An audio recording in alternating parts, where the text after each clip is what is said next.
Well, unfortunately, this thing ain't fixed itself. So the X3 is still torn apart, guys. Waiting on that front differential to show up. And I've been kind of getting excited to get this thing back together.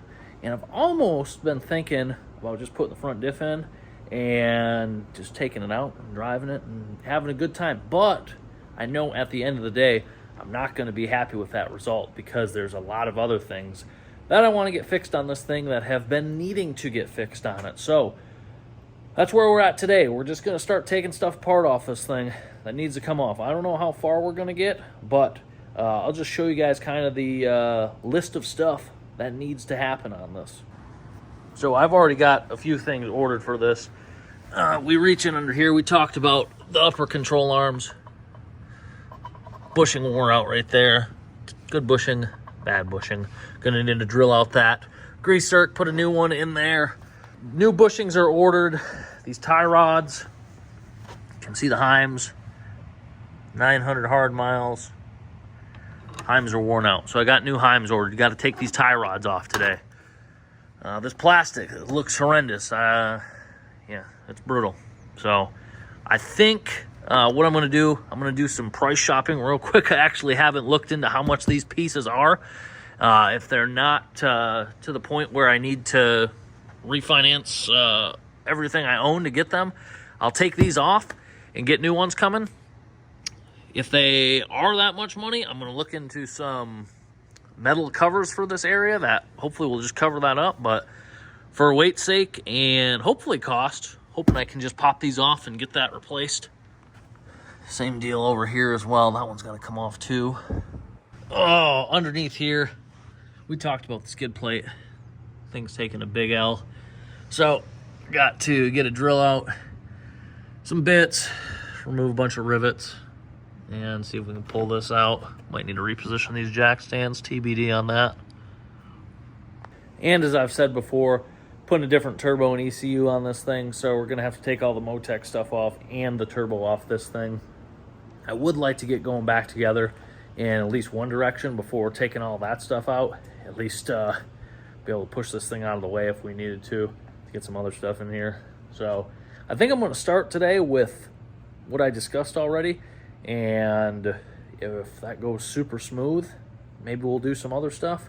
Maybe change that axle out. Who knows? The rear axle that I broke in Tennessee. If not, we'll just get that stuff done today. So, yeah, let's get to it, I guess. So while we're here, we're going to get rid of this sway bar because we're running the G-Force Racing Technologies pump adjusters on this thing. You don't really need the sway bar, or the front sway bar, I should say, when you're running that setup. Handling excellent with that. Not needed. So getting rid of this, going to free up some weight in the front end and not having it hooked up. I mean, if you want to unhook yours, you really just need to unhook one link, and it'll have the same function. But yeah, this isn't doing much for us, so we're going to get it out of here.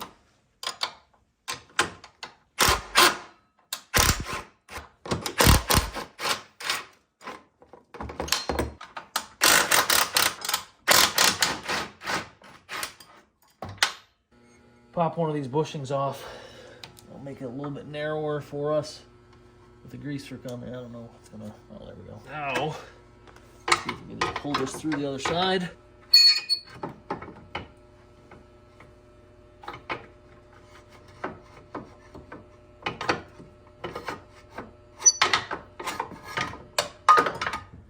Yeah, no big deal.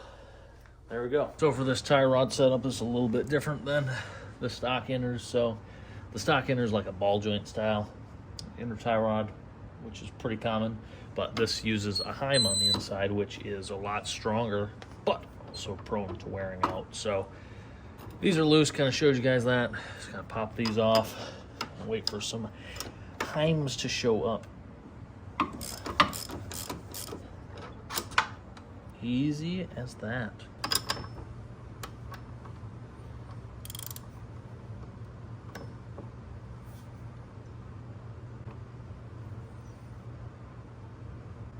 Ooh, this one's tight. Jeez, oh man.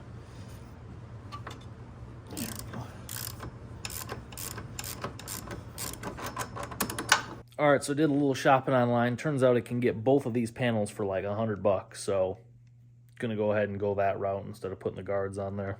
From a safety perspective, the guard's probably a little smarter, but I'm just going to do this for now. Can always add the guards later on. So let's get us taking these things out. I don't know how hard these pieces are going to come out. Part of me thinks it's going to be no big deal, but then it's kind of deceptive on the driver's side how it wraps around the steering. So I don't know if we're going to have to loosen up the rack and all that happy stuff or what, but maybe we'll start on the passenger side, the easier appearing side, and see how hard that one is to come out.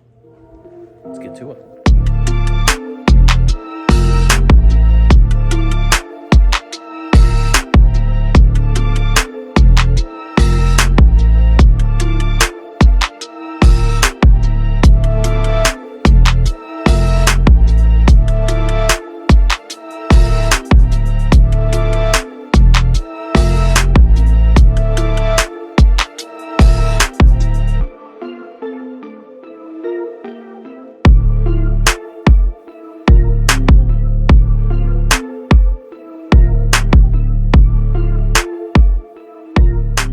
So I kind of should have planned for this, but turns out this plastic piece, not really designed for serviceability. So take a look at these two spots that I think are what's holding us back from pulling this off. So it's going to be kind of tough to see. Where'd my screwdriver go? Oh, yeah. Tore a bunch of the interior stuff off. And that fender. But there were some rivets that we had to drill out. Two here. There was one up there.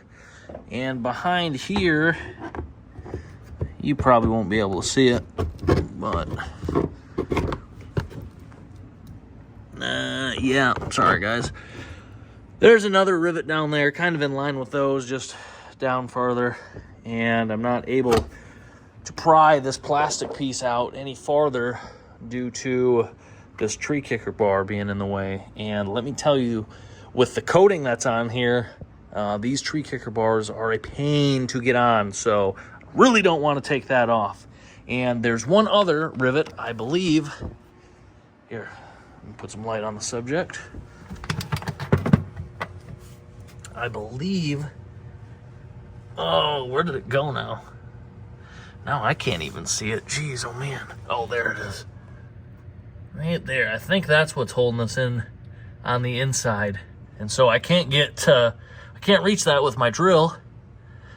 So I've kind of been pondering what I should do. I think I'm going to go try and find an air hammer with a chisel bit and try and chisel both those rivets off. And I think that's going to be the best approach. For me personally, on my machine, I'm not super concerned with those fasteners going back in. A popular thing that I've done in the past, and this machine has some on. Let me see if I can find them. These are super common Polaris T40, almost like a self-tapping screw. So use these pretty frequently on this machine for fastening plastics where there were rivets at one point. So when this goes back together, probably going to use some of those to fasten this new one on. But yeah, it's kind of a pain. I'm looking even less forward to the driver's side, which is probably even bigger pain. So I'm gonna see if I can find that air hammer with the chisel bit and see if I can get that thing freaking cut. Well guys, one of my favorite tools, air hammer with a chisel bit on it. Stuff cuts like butter. So I was able to get in here, get that one cut off. So this panel's loosened up over here. I might be able to snake it out. I'm hoping I can. Probably have to pry on this a little bit. Those moves in. No big deal. There. So I was looking on the parts diagram online. It looks like there's two rivets that hold this in, unfortunately. And I think one of them might be behind the gas tank. I don't know. I've got to look at it a little bit closer. It was hard to tell on the diagram, but I'm not pulling the gas tank out of it, that's for sure. So from this point of view, I can see one at the bottom. Should be able to hit that with the air hammer. One up top. I'm not really seeing. See if I can feel it. I'll just take the screwdriver, see if I can push it back and see where it might be held at. I'm just going to get this one I can see.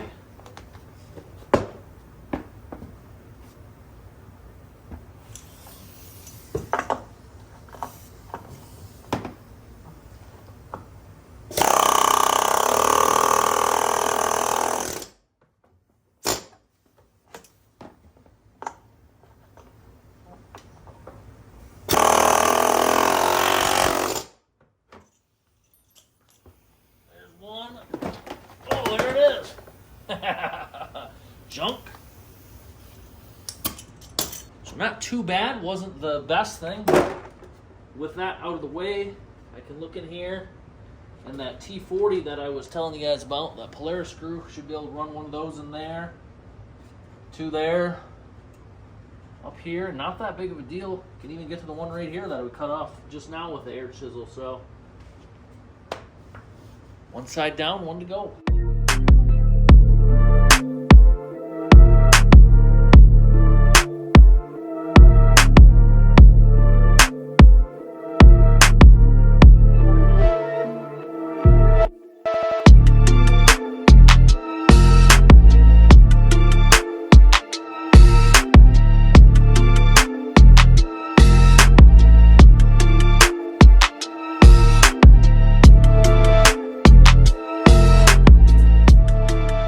Driver's side came out, honestly, easier than the passenger side. Very surprising. So you can kind of see here that the rack is kind of captured in here, or this goes around the rack area, I should say. So normally you would pull the rack or loosen it up or remove it to get this piece out of here. I said, no, I just took my oscillating tool and cut that. And honestly, I'm going to do that to the new one when it goes in, because it's not worth messing with this rack just for that little piece to wrap around there. So no big deal. This came apart, honestly, pretty good. Pretty happy with that. Next thing we got is a skid plate. So that's all riveted on as well. I was planning on drilling it out, but seeing as how well this air hammer is working with that chisel bit, I think I'm just going to chisel all those rivets off that thing. So I got some stuff to clear out from underneath this thing to get that skid plate out. And after that, we'll get to firing up this air hammer again. Again, great tool. I'm waiting for someone to come out with a cordless one. If you guys have seen a cordless air hammer, or I guess, okay, so it wouldn't be an air hammer, it'd be a cordless hammer? Cordless I mean, what would you call that, guys? I don't know. If you've seen something like that, let me know. I think that'd be a prime tool. But I'm going to get to cleaning up underneath this thing, make some room, and then we're going to head underneath. All right, guys, we're going to grab the air hammer. Look at this employee that just showed up. Oh, I got a feeling there's going to be a lot of stuff. A lot of stuff falling down. Oh, looks like there's some screws I put in here. Some of those T40s I was telling you guys about. Also, I'm going to have to reposition some of these jack stands. All right, stand by, guys. Oh, yeah.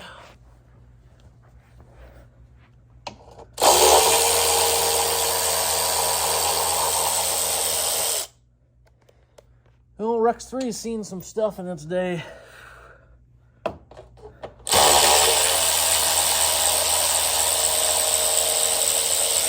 Some good, some bad. Some really bad, some really good.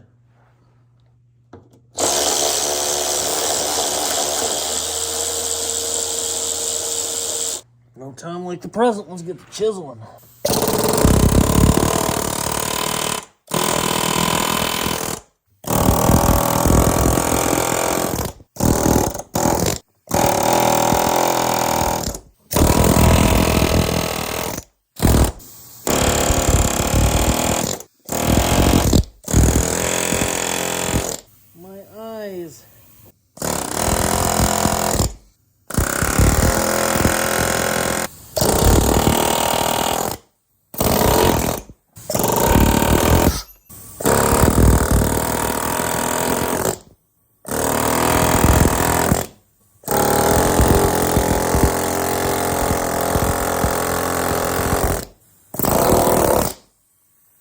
Might be it.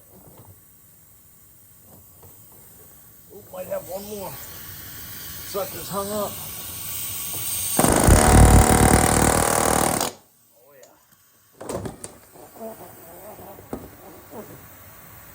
Well, here's the front piece of poop, so still got to do the back part. But, yeah, there it is.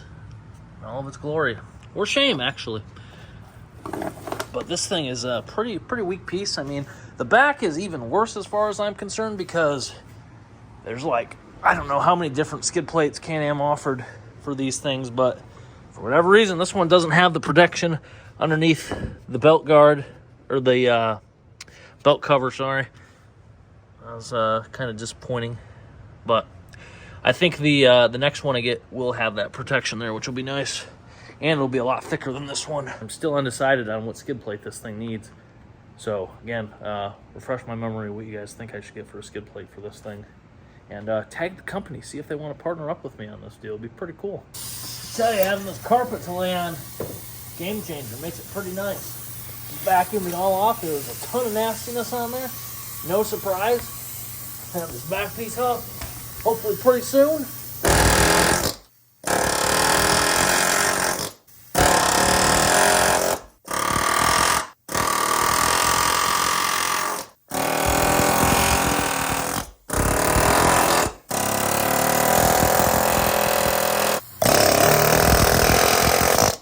One of these in the snap-on flavor. Works a lot better. This one isn't too bad, but wow, okay, just the fitting was leaking, turns out it's super loose. Probably addressed that, guys. The audio would have been a lot better for you. I'm sorry.